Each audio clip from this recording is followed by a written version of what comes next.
situation. If I had written this story, I would have had Jesus. They would have been carrying Mary in a chariot with some gold wheels. They would have had room at the Ritz-Carlton. Jesus in a manger. A manger is a trough. My grandmother called it a slop jar. It's where the animals eat and spit and do whatever else they might do in the manger. But I gotta take my newborn baby, the most precious thing I ever had, and I gotta wrap it up and put it in the manger. Somebody in here is wondering, God, you told me that there was something special about me, God. You gave me some children, God, and now you have the children living in a manger, God. They're living in some situations that are not ideal. Somebody in here, even though you got a call on your life, you feel like you live in a manger. Somebody else in here, your marriage is in a manger. Your health has been in a manger. If Jesus didn't come for the messy people, I don't know if I would be included by God. If Jesus didn't come for the people who didn't always get it right. If Jesus didn't come for the people that although the picture on the outside looked perfect, everything on the inside looked like the junk closet, looked like the junk drawer. You got all of your emotions in a drawer in the kitchen. You don't let anybody go in that drawer. You got all of your childhood in a closet down the way. You got all of your mess locked up in a bedroom that nobody can get into. Jesus came to clean out the junk drawer. Jesus came to open up the door. Jesus came so that you could let all of your mess out and so that you could find a way to find somebody else who wasn't perfect at either. Find somebody else. Even in the church house, we got to start being honest with each other. We can't act like we were always safe. We can't act like we never did some nipping and some sipping and some slipping on Saturday night. We can't act like we never got in trouble. Maybe your pants wasn't sagging, but if you had the right shape, your skirt was probably short too. And if it wasn't, it was because they didn't have short skirts in your size. And so we gotta start acting like that we too have been through some stuff. We gotta start remembering and testifying that we were not always perfect, but God sent a perfect being in an imperfect situation and reached down and picked us up from all of our mess and cleaned us off and made us perfect in His sight. Anybody in here got some messy situations? Anybody in here been in some mess this year? Anybody in here still waiting for God to get you out of the mess? Jesus came just for you. If the people are perfect, they don't need Jesus. But where are the messy people at? Where are the people who got some messy families? Where are the people who got a messy marriage? Where are the people who go to this messy church? Jesus came for all of us. But the key to being together, the key to making it in a messy situation, you got to learn to stick together.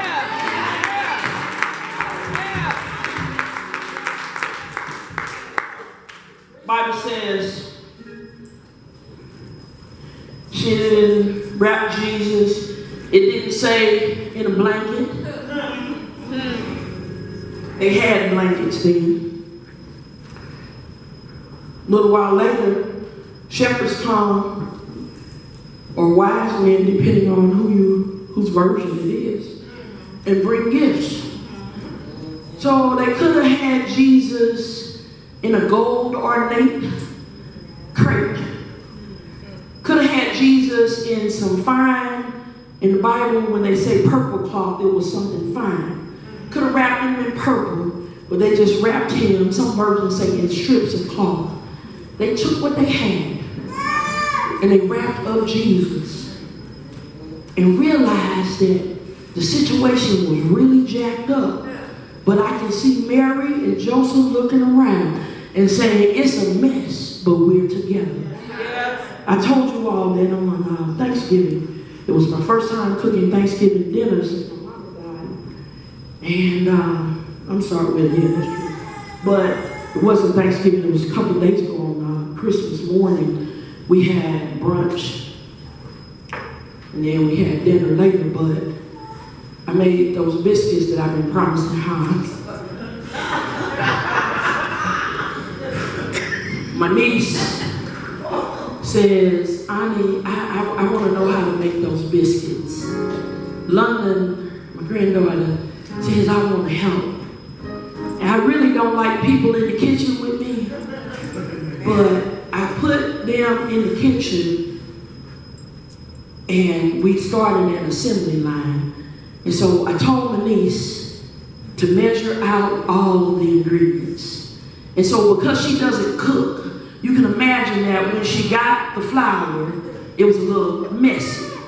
And so she put the flour in the bowl, and she put the baking powder in the bowl, and she measured the baking soda and put it in the bowl. And then, see, you have to put some butter in it. Some people use shortening, but I'm a country girl, I like butter. So you put the 2 sticks, not margarine, and butter in there, and you gotta get 2 knives, and you gotta like cut them up so that it starts to look coarse like meal. And then you put some milk in it, and she put the milk in it, and it started to splash a little bit, and so it was really messy. And so then I mixed it all together, and I kneaded it, and you gotta put your hands in that dough. And so I wiped my hand on my apron, and it was real messy. And then my other niece rolled the dough out, and then London took the biscuit cutter and started to cut the biscuits, and there was flour everywhere, and I almost lost my mind because I don't like to cook like that. And my son came in the kitchen, and he looked at it, and he said, Mama, Grandma would be happy today. Grandma would look at us, and she would probably say, y'all a mess, but we all together. And so this morning, church is for people that are a mess, but we all together. You didn't know I was a mess. I didn't know you was a mess. But God sent us here to the hospital for messy people and put us all together. As we go into the new year, let's remember to stick together, because reality is my mess might not be like your mess, but we all got some mess. And if we don't have some now, we'll have some soon. If we don't have some today, that just means you got out of your mess last week. But God put us all together because we were a mess. But He put us with somebody named Jesus. And Jesus tells us that I will be with you always, even to the ends of the earth. I'll be with you in all of your mess. Like I was with David when he killed somebody, when he cheated, God was still with him. I'll be with you in all of your mess. Rahab was a prostitute, but I still allowed her to be in the lineage of David. I'll be with you in all of your mess. I can see little Zacchaeus climbing up in a tree, had taken money from people, but Jesus restored him. God will be with you in all of your mess. Anybody in here looking for God, looking for somebody to be with you in your mess? Yes, it's a mess. Yes, the world is a mess. I don't know why they won't let refugees come in. I don't even know why they want to come to America, because it's a mess. But if we let them come, we'll just link up arm in arm with Palestinian refugees. Jesus was from Palestine. That's Israel. Jesus came and became a refugee because he had to run out of Egypt, but he was still with his family. When Christians learn, when people like Donald Trump learn that even Muslims and black people have a place in this earth, it might be a mess, but we are all God's children, and we are all going to be together. Trustees together, preachers together, stewards together, ex-Hilton prostitutes together, drug dealers together, people who got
Let us stand for the last Sunday of the year in this place.